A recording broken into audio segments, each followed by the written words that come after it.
오늘 주신 우리 성경 말씀 함께 보십시다.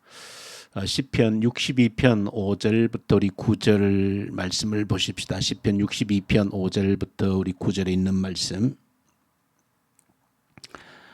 우리 함께 보십시다. 나의 영혼아 잠잠히 하나님만 바라라. 무릇 나의 소망이 그로부터 나오는도다. 오직 그만이 나의 반석이시여 나의 구원이시여 나의 요새이시니 내가 흔들리지 아니하리로다. 나의 구원과 영광이 하나님께 있으며 내 힘의 반석과 피난처도 하나님께 있도다. 백성들아 시시로 그를 의지하고 그의 앞에 마음을 토하라. 하나님은 우리의 피난처시로다. 아 슬프도다. 사람은 입김이며 인생도 속임수이니 저울에 달면 그들은 입김보다 가벼우리로다. 아멘.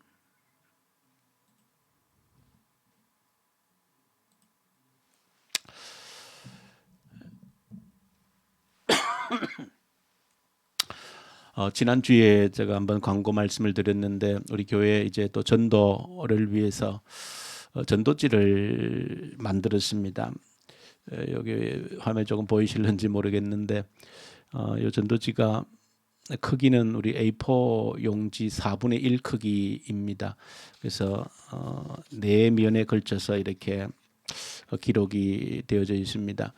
좀 단순하게 이렇게 물론 전도지가 많이 만들어져 있습니다만은 그래도 우리가 복음을 전하면서 여러 가지 방법이 있겠지만은 그래도 인생의 질문을 가지고 있는 그들에게 성경이 그 모든 인생들에게 어떤 대답을 주는가 하는 것을 그래도 좀 전달할 수 있으면 좋겠다 싶어서 이 전도지를 새롭게 만들어 보았습니다.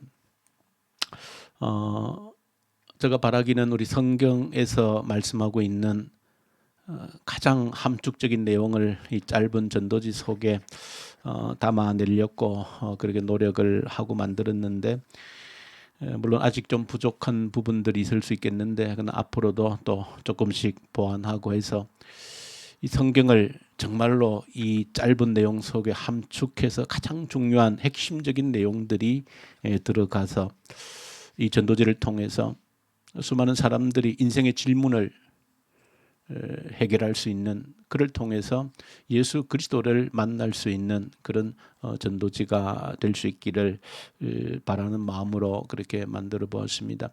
다음 주에는 또 여러분들 또 필요하신 분들 가져가셔서 또 사용하실 수 있도록 그렇게 하려고 합니다. 이 만들어진 전도지 첫 페이지에 기록되어져 있는 내용이 무엇인가 하면 이 첫 번째 내용에 보시면은 이 세상에는 두 부류의 사람이 있다 그렇게 기록을 하고 있습니다. 이 세상에 수많은 사람들이 있지만은 크게 보면 두 부류의 사람들이 있다라고 하는 것입니다. 그것은 창조주 하나님을 믿는 사람과 믿지 않는 사람 두 부류의 사람이 있다는 것입니다. 모든 것이 그저 우연의 산물이다라고 생각하는 것입니다. 모든 것이 그저 우연의 산물이다. 우연히 그저 주어진 것이다. 그렇게 생각하는 사람들이 있습니다. 간혹 어떤 신적인 존재를 믿는 사람들도 있지만은 미신적인 어떤 그런 데 이끌려서 사는 사람들이거나 하나님이 없다라고 생각하는 사람들, 모든 것이 우연이다라는 생각으로 살아가는 그런 사람들이 있는 반면에 또 한 부류의 사람들은 창조주 하나님을 믿는 사람, 그런 부류의 사람들이 있다는 것입니다. 창조주 하나님께서 나를 만드셨고 그 하나님께서 나를 창조하신 하나님께서 내가 살아야 될 삶의 법칙을 주셨다라고 믿는 자들입니다.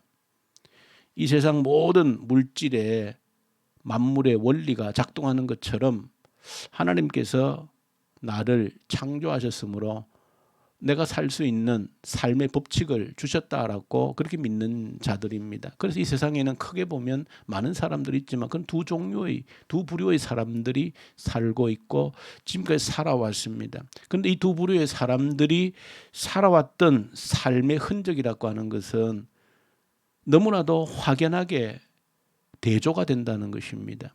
역사를 조금만 지나온 흔적을 보면은 많이 연구하지 않더라도 이 두 부류의 사람들이 어떤 세상을 만들어 왔는가라고 하는 것은 너무나도 확연하게 드러난다라고 하는 것입니다.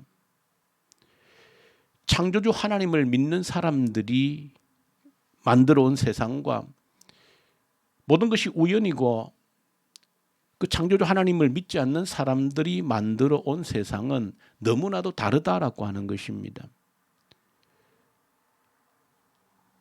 그것은 창조주 하나님을 믿고 이 세상을 만들어 온 사람들의 삶이라고 하는 것은 그래도 사람이 살만한 그런 세상으로 이 세상을 만들어 왔다는 것이 지난 우리 역사를 보면 누구라도 인정할 수밖에 없는 그런 사실이라는 것이죠. 그 사람이 살만한 사람, 누구라도 그래도 살아보고 싶은 그런 세상을 만들었다는 것입니다. 그래서 그 살만한 세상의 가장 핵심적인 것은 누구나 사람 대접을 받을 수 있다는 사실입니다.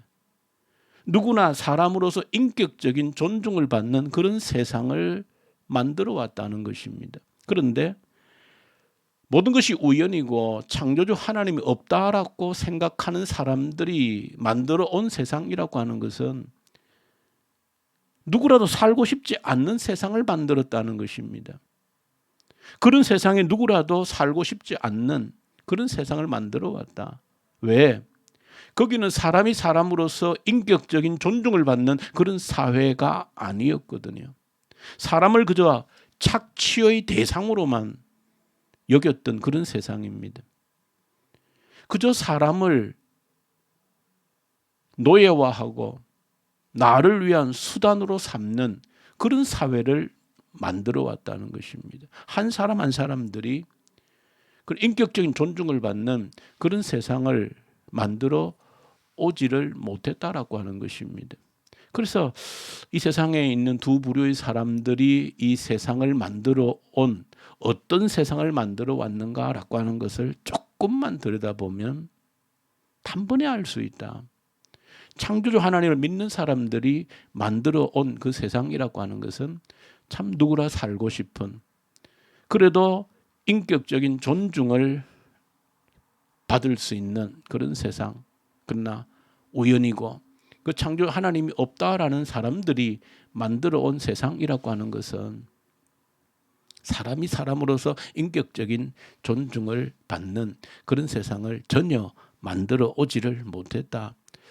그래서 우리가 결단해야 된다라고 하는 것입니다. 내가 어떤 사람이 될 건가라고 하는 것을, 창조주 하나님을 믿는 사람으로 살 것인지 아니면 그것을 무시하고 모든 것이 우연이고 그저 있는 것처럼 그렇게 살 것인지 우리가 결단해야 된다. 우리가 선택해야 된다 하는 것이 오늘 전도지의 첫 번째 내용을 조금 제가 보충해서 설명을 드렸습니다.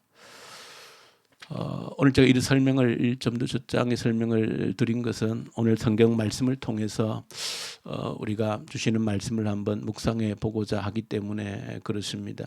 오늘 성경에 보시면 시편 기자가 우리 인생에 대해서 어떻게 표현하고 있는가라고 하는 것입니다. 시편 62편 9절에 보면 아 슬프다 그렇게 아주 감탄사를 내뱉습니다. 슬프다, 비극적이다 그런 의미죠. 아 슬프다. 왜 슬픈가?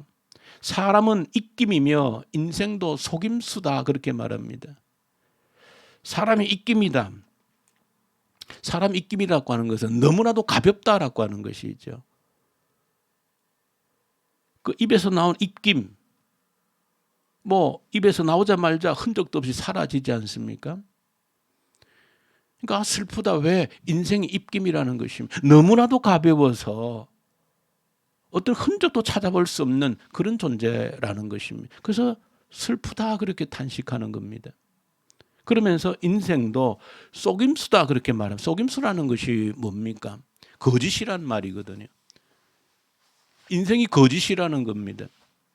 인생이 거짓이다, 속임수다라고 하는 것은 인생이 있는 것 같은데 없다는 것입니다. 인생을 존재한다라고 할 만한 그런 어떤 가치가 전혀 부여되지 않는다라고 하는 것입니다. 시편의 시인이 왜 인생을 이렇게 슬프게 얘기했는가 하는 것은 우리가 함께 금제 묵상했던 여러 말씀들 속에 그 배경들이 설명이 되어져 있습니다. 이사야 14장에 보시면은 왜 인생이 슬픈가 하는 것을 보여줍니다. 그 이사야 14장에 보시면 모든 것이 흔적도 없이 사라졌다라는 것입니다. 무엇이? 이 역사상에 나타났던 내가 역사의 주인이다라고 외쳤던 그런 패권 국가들이 어느 한순간에 그야말로 코끝에 호흡처럼 사라졌다는 것입니다. 이사야 선지자가 그 사실을 노래하고 있습니다. 저 아시리아 제국이 내가 세상의 주인이다라고 외치더니 어느 순간 사라졌다는 것입니다. 오만방자하게 내가 세상의 주인이고 내 마음대로 열국의 경계선을 내 마음대로 옮기고 바꿀 수 있는 내가 세상의 주인이다라고 그렇게 외치던 아시리아 제국이 소리 없이 사라졌다는 것입니다. 남유다를 위협했던 북이스라엘도 그 시리아의 아람도 한때는 위협이 되어져서 연합국을 이루어서 남유다를 침략하려고 할 때 남유다는 정말로 사시나무 떨듯이 부들부들 떨었는데 그들도 어느 순간 사라져 버렸다는 것입니다. 어느 순간 사라져 버렸습니다. 흔적도 없이 사라져 버렸습니다. 그리고 이사야는 노래합니다. 저 아시리아를 무너뜨렸던 바벨론도 곧 사라질 것이라 노래합니다. 잠시 역사의 주인인 것처럼 다시 등장했지만은 저 바벨론도 곧 사라질 것이다. 우리는 이미 알고 있지요. 다 사라졌지 않습니까? 바벨론도 잠시 있다가 사라져 버렸습니다.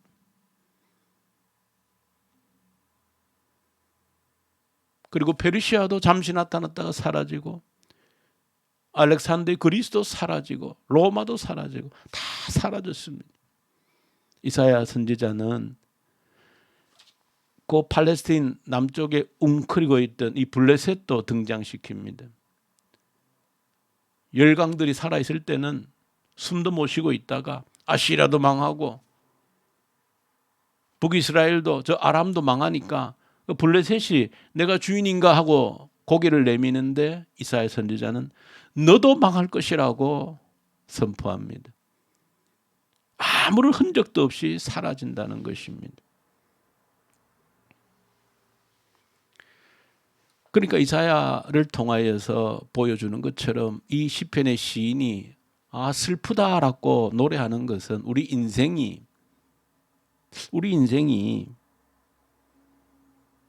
그 패권 국가도 제국도 어느 순간 흔적도 없이 사라지는데 우리 인생도 거기에 비하면 더 말할 나위도 없이 마치 있다라고 말하는 것이 거짓이 되어버리는 것처럼 흔적도 없다는 것입니다. 그러니 슬프다라고 이 시편 시인이 노래하고 있는 이유입니다. 마가복음 5장에 보면 세 사람이 등장하는데 그 세 사람의 그 보여주시는 모습을 보면 슬프다라고 하는 말이 저절로 나올 수밖에 없는 그런 삶의 모습을 이 세 사람을 통해서 보여줍니다. 첫 번째 사람은 이 거라사 지방에서 무덤가에서 살고 있는 귀신 들린 자입니다. 그 귀신도 이 군대 귀신이 들렸습니다. 군대 귀신이 들려서 그 무덤가에서 벌거벗고 자기 몸을 해하면서 그렇게 살고 있는 비참한 한 인생을 보여주고 있습니다. 그러니 내가 내 인생의 주인이라고 외치는 것이 얼마나 미련하고 어리석은가라고 하는 것을 보여주는 것이죠. 내가 내 인생의 주인이다. 뭐가 내 인생의 주인입니까? 귀신이 그를 사로잡고 미친 사람으로 만들어서 멀쩡하던 사람이 옷을 벗어던지고 무덤가를 맴돌면서 그런 모습으로 한순간 전락하는 것이 인생이다 하는 것입니다. 그러니 참으로 그런 인생을 볼 때 내가 어느 순간에 저 귀신에게 사로잡혀서 저런 몰골이 되지 않는다는 보장이 어디에 있겠습니까? 그럼 참으로 슬프다. 이 시인의 그런 고백이 나올 수밖에 없는 것이죠. 또 한 사람이 마가복음 5장에 보면 등장합니다. 그 12해 동안 헬루병으로 앓던 여인입니다. 자기 모든 재산을 탕진했습니다. 그 병을 고쳐보려고. 그 병마에 사로잡혀서 도무지 헤어날 길이 없는 그런 인생을, 그 가련한 여인을 등장시키고 있습니다. 내가 내 인생의 주인이다. 내가 무엇이 되는 것처럼 할 만한 그런 존재가 되지를 못한다는 것입니다. 조그마한 병마에 사로잡혀도 꼼짝달싹 못하는, 아무리 재산을 가지고 있어도 해결하지 못하는 그것이 인생이라는 것입니다. 그런 인생을 볼 때 인생이 슬프다라고 외칠 수밖에 없는 것이지요. 뭐 가지고 있는 것처럼 나는 잘났다, 나는 건강하다, 나는 잘생겼다 할 만한 그런 존재가 되지를 못한다는 겁니다. 조그마한 병마에 휩싸이면은 억만금을 주고도 고치지 못하는 그런 존재가 인생이다. 마지막 세 번째는 그 회당장, 그 야이로, 그의 사랑하는 딸이 죽었다는 것입니다. 정말로 눈에 넣어도 아깝지 않을 그 딸이 죽어가는 모습을 그대로 지켜보고 있을 수밖에 없는 것이 인생이라는 겁니다. 내가 아무리 사랑하는 그 사람도, 딸도, 내가 아무리 사랑하고 아끼는 그 사람도 죽어갈 때 멍하니 쳐다보는 것 외에는 아무것도 할 수 없는 것이 인생이라는 겁니다.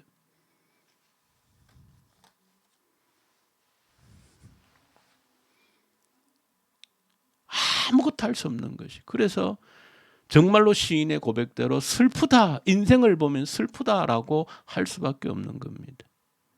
이 전도지에서 말씀드린 것처럼 인생이 얼마나 서글픈 인생을 살아왔는지 역사가 보여주지 않습니까? 인간은 인간처럼 살아온 그런 흔적이 우리 역사 속에서 별로, 사람이 사람답게 살았던 흔적을 별로 찾을 수 있는 것이 많지 않습니다. 그저 인간은 인간을 상대로 만인이 만인을 향한 투쟁이라고 하는 것처럼 그저 나 이외의 모든 사람들은 내가 일어설 수 있는 디딤돌이 되어줘야 하고 내 착취의 대상이 될 뿐이고 내가 힘이 있으면 노예로 삼아서라도 나의 유익을, 나의 이익을 착취하는 그런 세상을 살아왔거든요. 그러니 그런 속에서 인생을 바라볼 때 슬프다라고 말할 수 있는 것 외에 무엇이 있느냐라고 하는 것입니다.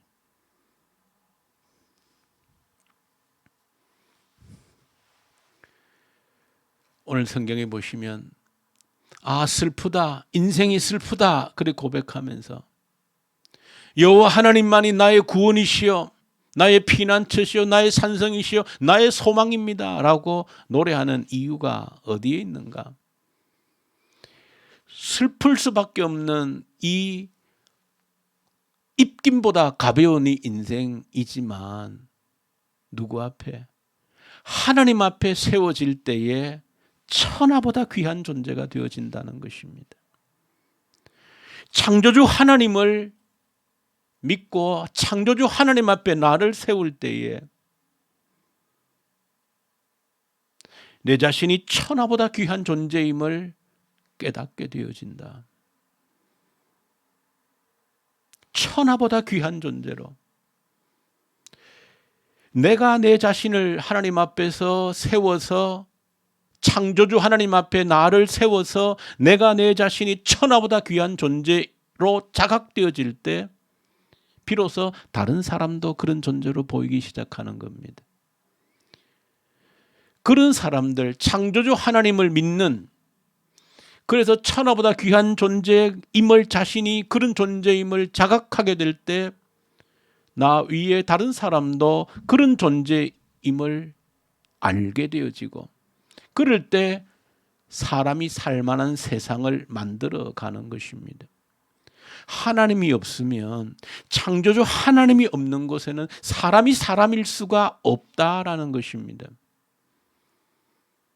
그래서 누구라도 성경을 조금이라도 알거나 기독교가 어떤 의미인지를 조금이라도 아는 사람이라고 하면 적어도 인권이라고 하는 것은 기독교에 빚을 지고 있다는 말에 동의를 하는 겁니다. 사람이 사람으로서의 가치를 인정받는 출발은 성경이다 하는 것을 인정을 하는 겁니다. 우리는 성경을 가지고 있기 때문에 이 가치를 잘 모릅니다. 십계명을 여러분들이 알지 않습니까? 십계명의 사실은 모든 인권의 핵심이 그 안에 들어있는 겁니다. 인권의 핵심이 그 안에 들어있는 겁니다. 내 부모를 공경하라. 살인하지 말라. 간음하지 말라. 도둑질하지 말라. 거짓 증거하지 말라. 내 이웃을 탐내지 말라. 그 모든 인간이 인간의 인격적인 존재로 취급돼야 될 그 모든 항목들이 그 안에 들어있는 겁니다. 이게 언제 이야기입니까? 지금부터 3,500년 전에 기록된 내용 속에 그런 내용이 기록되어져 있는 겁니다. 당시 세상 어떤 문헌에도 인간을 이렇게 인격적으로 대우해야 될 그런 기록이 없습니다. 우리가 성경의 구약 율법에 모세를 통해서 여러 가지 제도들을 주셨는데 희년이라고 하는 제도를 두지 않았습니까? 희년이 뭡니까? 다 해방해 주는 것 아닙니까? 빚도 없던 것으로 청산해 주는 겁니다. 빚도 없는 것 청산, 노예도 해방을 시켜주고 자유를 주고. 언제 만들어진 것? 3,500년 전에 하늘이 주신 법입니다. 거기에 그야말로 인간이 인간다움 대접을 받을 수 있는 인권을 심어놓은 겁니다.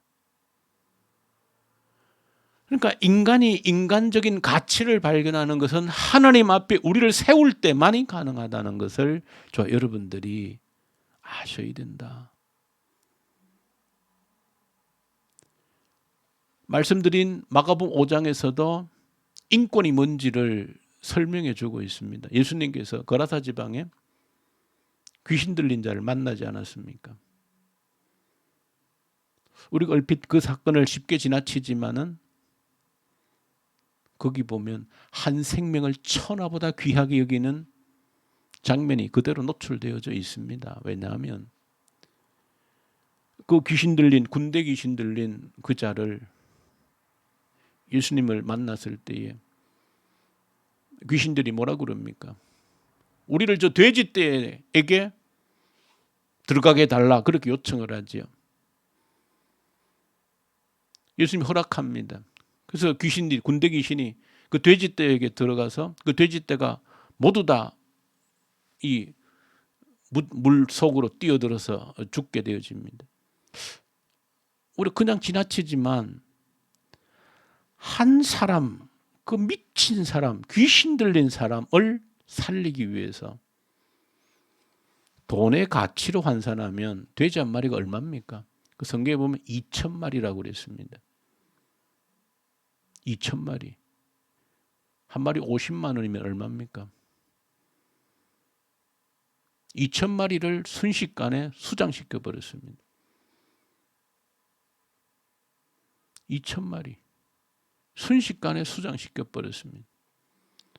뭘 위해서? 그 귀신 들린 한 사람을 살리기 위해서, 온전케 하기 위해서. 그 예수님의 행하심 속에서 우리가 발견하는 것은 한 사람이 천하보다 귀하다는 것입니다.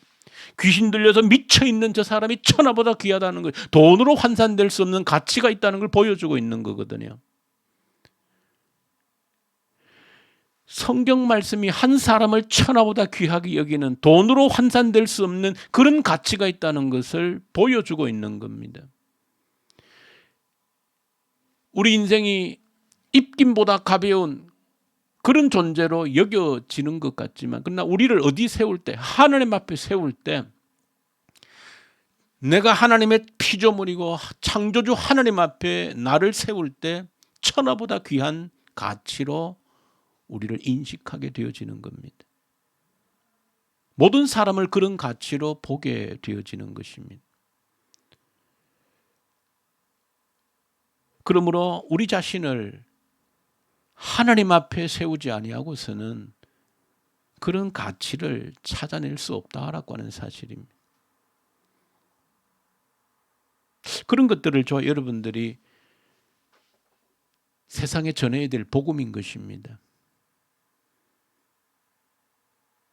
세상에 전해야 될 복음인 것입니다. 사람이 사람답게 살게 되어진 그 근원적 가치가 어디에 있는가? 우리 자신을 창조주 하나님 앞에 세울 때에 그러했다는 것을, 그리고 지난 역사가 증명한다는 것을, 어디 역사를 들여다보더라도 사람이 살만한 세상을 만들었다라고 할 때에 창조주 하나님을 믿는 그 공동체, 그런 사람들이 만든 공동체가 그래도 사람이 살만한 세상을 일구어 왔다는 것은 그 지난 역사들이 우리에게 증명해 주고 있는 현장인 겁니다. 그러므로 우리가 이것이 복음이다라고 하는 것을 수많은 세상 사람들에게 자기 자신이 무가치하다라고 생각하고 아무런 가치가 없다라고 생각하고 자신의 존재 가치가 인식하지 못해서 그저 죽지 못해 살아가는 그런 인생들에게 우리가 전해야 될 복음인 것입니다.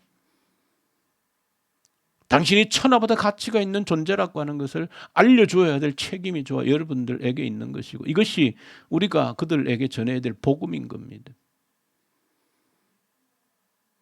그러므로 오늘 시편 시인의 이 고백을 저와 여러분들의 고백으로 삼아서, 그렇구나, 하나님을 배경으로 하지 않으면 참으로 입김보다 가벼운 것이 인생이구나, 아무런 가치도 찾을 수 없는 그저 탐욕의 수단으로 노예화되고 짐승처럼 취급받을 수밖에 없는 그런 존재들인데, 창조주 하나님 앞에 나를 세울 때 천하보단 귀한 가치로 우리가 새롭게 태어난다는 것을 내 자신이 그렇게 감격하고 깨닫고 다른 사람을 그렇게 보고 그렇게 대하고, 이것이 복음임을 수많은 사람들에게 이 사실을 모르고 자신을 저주하면서 자신의 태어난 날을 저주하면서 자신의 모든 환경을 저주하면서 살아가는 그 어둠에 갇힌 사람들에게 복음이 무엇인지를 우리가 전해야 되지 않겠는가? 한 사람 한 사람의 가치가 어디에서 드러나는지를 우리가 전하는 것이 저와 여러분들의 책임이다라고 하는 것을 한번 이 저녁에 우리가 가슴에 새기고 한 주간 주어진 삶을 통해서 그렇게 살아갈 수 있는 저와 여러분들 될 수 있기를 간절히 소망합니다. 우리 주님 아버지 감사합니다. 내가 어떤 가치가 있는지를 제대로 깨달아 알게 해 주시옵소서. 내가 전해야 될 복음이 무엇인지를 내가 깨달아 알고 누리고 세상을 향해 담대하게 이것이 복음이다라고 전할 수 있는 저희들 되게 하옵소서. 예수님 이름으로 기도 올려드립니다. 아멘. 하늘에 계신 우리 아버지, 아버지의 이름을 거룩하게 하시며 아버지의 나라가 오게 하시며 아버지의 뜻이 하늘에서와 같이 땅에서도 이루어지게 하소서. 오늘 우리에게 일용할 양식을 주시고 우리가 우리에게 잘못한 사람을 용서하여 준 것 같이 우리 죄를 용서하여 주시고 우리를 시험에 빠지지 않게 하시고 악에서 구하소서. 나라와 권능과 영광이 영원히 아버지의 것입니다. 아멘. 주신 말씀 가지고 우리 마무리 결단 기도하고 이렇게 예배를 마치면 좋겠습니다. 우리 함께 우리 기도하십시다.